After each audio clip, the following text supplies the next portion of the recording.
Il est midi, vous regardez Paris Direct, soyez les bienvenus, nous sommes ensemble pour encore 2 heures. Le rétablissement des sanctions contre l'Iran est imminent.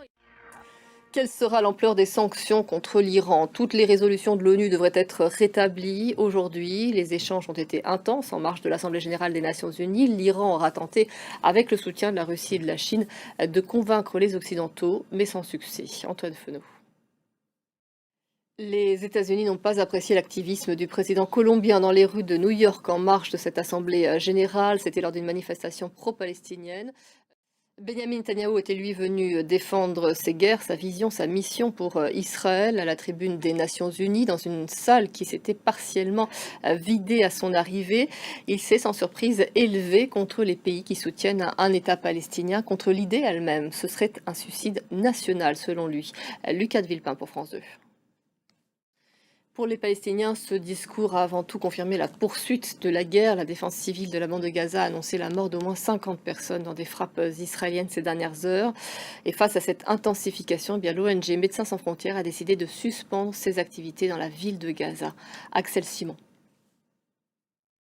Des milliers de partisans du Hezbollah commémorent aujourd'hui la mort de leur dirigeant Hassan Nasrallah. C'était il y a un an. Son portrait a été projeté sur un site emblématique de Beyrouth malgré l'opposition des autorités. Un assassinat par Israël qui a bouleversé l'équilibre du Liban et de la région et provoqué l'exode de centaines de milliers de Libanais. Des drones non identifiés ont une nouvelle fois survolé le Danemark. Ils ont été observés au-dessus de la plus grande base militaire du pays. Cette semaine, ce sont plusieurs aéroports qui avaient été perturbés par ces survols. Ces incidents interviennent une semaine après l'annonce par le pays de l'acquisition d'armes de précision à longue portée pour pouvoir frapper des cibles lointaines avec à l'esprit la menace que peut représenter la Russie.